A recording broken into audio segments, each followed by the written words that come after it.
So once you've mastered finding molecular mass, atomic mass, or formula unit mass using the periodic table, adding, multiplying everything, then you can go ahead and look at conversion problems that you may get that involve mass and moles.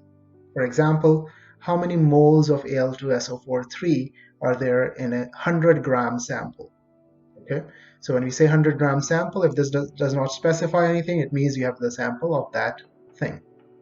You always start any question by writing what you're given. 100 grams of Al2SO4. Now here you don't have to SO43. Here you don't have to write atoms or formula units because you're given grams of that thing. You should still keep that in mind, that Al2SO4 is a formula unit, because as we'll see the next steps, you'll have to convert to particles as well. But for now, this is a one-step problem. All you're doing is going from grams to moles. Your final answer needs to be how many moles of Al2SO4. Whenever you have grams to any conversion, you know you're looking at the periodic table. This question does not give you any more information. Does not mean you don't have any information. You have this periodic table always with you that has grams per mole. So what that really means is if you're given grams of anything, you are given moles of it. You just need to look at the periodic table and do this one little step of conversion. That's it, right? So if you have grams of A and you need to find moles of A, it is a one-step conversion. Okay, it's a one-step conversion. All you need to do is find out the molecular mass or the formula unit mass or the atomic mass, depending on what this is, of that thing. So as you know, Al2SO4 is a formula unit, and its formula unit mass is 342.14 grams. You need to add up 2 aluminums, their masses, atomic masses, 3 sulfurs, and 12 oxygens. You get 342.14. That is 342.14 grams per mole. Okay, so the value that's not given in this question, but you should be able to find using the periodic table, is this.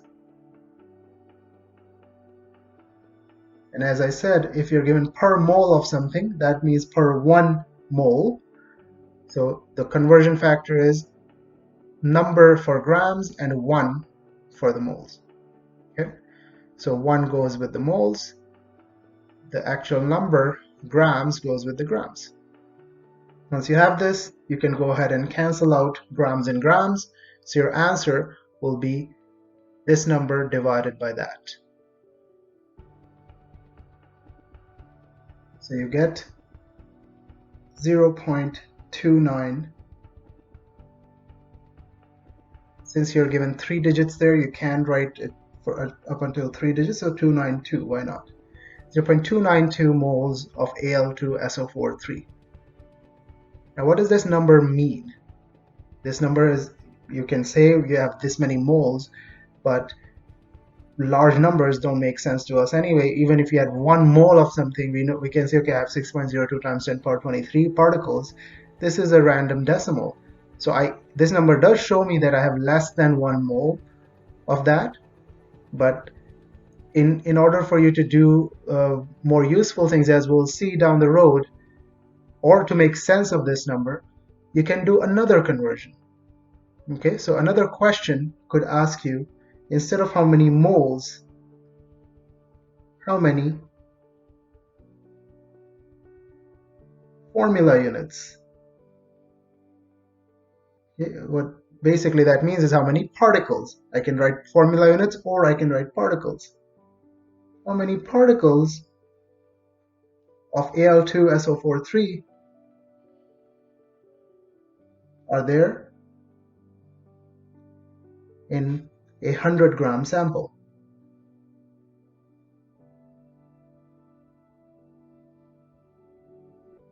So this does not remain a mass to mole conversion anymore. Now we're going into mass to particles conversion. This question involves mass to particles conversion. And when you're dealing with mass to particles conversion, as you'll see that there is no other way for us to do this conversion but to cross the mole value first. Okay, we call it the mole bridge. What that means is for you to go from mass to particles or particles to mass, you have to cross the mole bridge. The only information you're getting is from the periodic table, and the periodic table is helping us get from grams to moles, right? And then Avogadro's number is helping us go from moles to particles. That's where it becomes a two-step problem, okay? So before I get into it, just to set things up for you, you won't have to worry about this once you practice enough questions with conversion factors, but it's always a good idea to know what we're doing. Mass, whether you're going from mass to moles, you know you're dealing with the periodic table information. All you need to do is look at the periodic table, right? And if you're going from moles to particles, as we have done, you're looking at Avogadro's number, 6.02 times 10 to the power 23. That's basically what we'll be doing in this. You could be given a question in any setup, but overall, you'd either be going from here to there or there to here.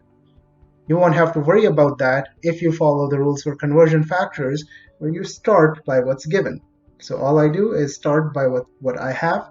I have 100 grams of Al2 SO4 3. I want how many formula units of Al2 SO4 3 does it have? The only possible step forward for me is to cancel out grams. I don't want grams. Instead, what I want is formula units. I don't have a way to go from grams to formula units. I can look around, I can't find any information. So, well, what can I do with grams? I can go to moles. So that's where the mole bridge comes in. When you're converting to moles, you know for the most part, 90% of the cases, you are doing it right. Okay, there will be occasions where you don't have to do conversion to moles because it's not a two-step problem. But if you're following the rules that you can't find a conversion factor, you find moles, you're most likely on the right track. So I can go from grams to moles, and this step, if you're observant enough, you're seeing that it's actually the same step as the previous question, right? 342.12, 14 rather, for 1 mole. So if the question had asked me for moles, just like the previous one, this would be it. I continue because the question is not asking me for that. The question is asking me for formula units. Moles of Al2SO4 3 to formula units. I know that I can go from moles to particles. Formula units are particles. I know I can go from moles to particles by using Avogadro's number, which is, for every 1 mole, 6.02 times 10 to the power 23. Okay, all that is left now is you can cancel out moles and moles. I wanted formula units. I have formula units. Multiply everything at the top, divide by everything at the bottom. If there were multiple numbers, in this case there's just one, you don't have to even account for it. But if there were multiple numbers, make sure you put them in brackets, and you get your answer. 1.76 times 10 to the power 23 formula units.